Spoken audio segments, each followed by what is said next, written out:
Welcome to digital classroom. আজ আমরা WBPSC miscellaneous 2026-এর notification বেরিয়েছে। এই মিসলেনিয়াস এক্সামের সিলেবাস, যোগ্যতা এবং আরও বিভিন্ন ধরনের তথ্য এই ভিডিওতে পাবে। চলো দেখি। দেখো, সরকারি চাকরির প্রস্তুতির জন্য আজ একটি বিরাট বড় আপডেট নিয়ে এসেছি। দীর্ঘ প্রতীক্ষার অবসান ঘটিয়ে আজ থেকে শুরু হলো মিসলেনিয়াস। দেখো, দেখুন, আপনারা যারা গ্র্যাজুয়েশন পাস করেছেন তাদের জন্য এটি একটি বড় সুযোগ। আজকে আমরা এই ভিডিওতে আলোচনা করব ফর্ম ফিল আপের শেষ তারিখ কবে। দেখো, শিক্ষাগত যোগ্যতা এবং বয়সের সীমা কি রাখা হয়েছে, পরীক্ষার সিলেবাস এবং ইন্টারভিউ প্রক্রিয়া কেমন হবে, আজ এই ভিডিওতে দেখব। আরও দেখো, সবশেষে আমাদের কিছু স্পেশাল টিপস থাকবে যা এই প্রিপারেশনে তোমাদের সাহায্য করবে। দেখো দেখো মিসলেনিয়াস এক্সামের বয়স দেখো, ইউআর ক্যাটাগরি অর্থাৎ জেনারেলদের বয়স হচ্ছে 18 থেকে 39 বছর বয়স পর্যন্ত তারা ফর্ম ফিল আপ করতে পারবে। ওবিসি হচ্ছে 18 থেকে 42 এবং এসটি এসসি হচ্ছে 18 থেকে 44। দেখো, এবার এই পরীক্ষাটি 3টি ধাপে হয়। একটা দেখো প্রিলিমস এক্সাম। দেখো এই প্রিলিমস এক্সামের ধরন কি। দেখো, এটা হচ্ছে অবজেক্টিভ টাইপস অর্থাৎ এমসিকিউ বিষয়। দেখো, এখানে মূলত জেনারেল স্টাডিজ এবং পাটিগণিত অর্থাৎ অ্যারিথমেটিক থেকে প্রশ্ন আসে। তাহলে প্রিলিমস এক্সামে এই দুটি বিষয়ের ওপর থেকে প্রশ্ন আসে, জেনারেল স্টাডিজ এবং পাটিগণিত অর্থাৎ অ্যারিথমেটিক। এবং দেখো, এই পরীক্ষায় পাস করলেই তবে আপনারা পরবর্তী ধাপ অর্থাৎ মেন্স পরীক্ষার জন্য যোগ্য বলে বিবেচিত হবেন। তবে মনে রাখবেন, প্রিলিমসের নম্বর চূড়ান্ত মেরিট লিস্টে যোগ হয় না। দেখুন, এটার মানে হচ্ছে আপনি এই এক্সামটা ক্লিয়ার করলেই পরবর্তী ধাপ মেন্সের জন্য এলিজিবল হবেন। দেখুন দেখুন ফাইনাল লিখিত পরীক্ষা অর্থাৎ মেন্স, এটি কি ধরনের দেখুন।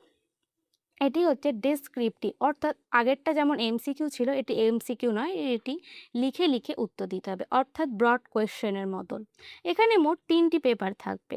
ফার্স্ট পেপার হচ্ছে ইংলিশ, সেকেন্ড পেপার হচ্ছে বাংলা, হিন্দি, উর্দু, নেপালি এবং সাঁওতালি, এবং 3 নম্বর পেপার হচ্ছে জেনারেল স্টাডিজ এবং পাটিগণিত। এই ধাপের প্রাপ্ত নম্বর আপনার চূড়ান্ত বলে ধরে নেওয়া হবে, অর্থাৎ এই 3টে পেপারে পাস করলে আপনি ইন্টারভিউয়ের জন্য এলিজিবল হবেন। অবশ্যই 3টি পেপার ভালো করে দেখবেন এবং এই 3টি পেপার ভালো করে প্র্যাকটিস করলেই পরীক্ষায় উত্তীর্ণ হওয়া সম্ভব। নেক্সট দেখুন ইন্টারভিউ।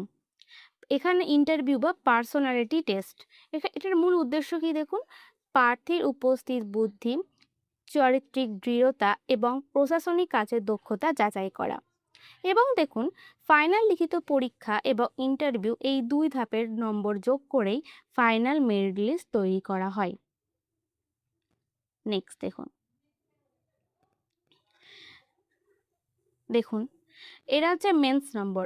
দেখুন, মোট নম্বর হচ্ছে 200।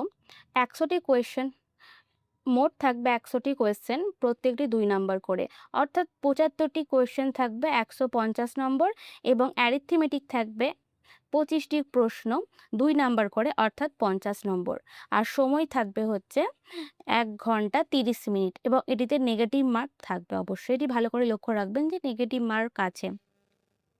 নেক্সট দেখুন এবার হচ্ছে এটাই দেখুন যে পেপার ওয়ান হচ্ছে ইংলিশ, 100 নম্বরের পরীক্ষা, সময় থাকবে 1 ঘন্টা 30 মিনিট।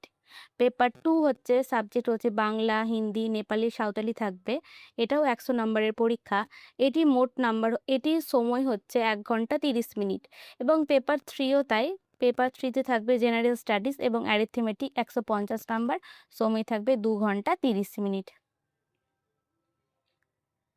এবার দেখুন মেন্স পরীক্ষা মোট 450 নম্বরের, ইন্টারভিউ 100, অর্থাৎ পুরো মোট পরীক্ষা হচ্ছে 550 নম্বরের। এটি মেন্সটা একটু কঠিন, তাই এই সেকেন্ড ধাপ মেন্স পরীক্ষায় খুবই গুরুত্ব দিয়ে পড়াশোনা করতে হবে। নেক্সট এই ক্লাসটি এখানে শেষ করছি। আমি অবশ্যই মিসলেনিয়াসে তোমাদের ক্লাস করাবো।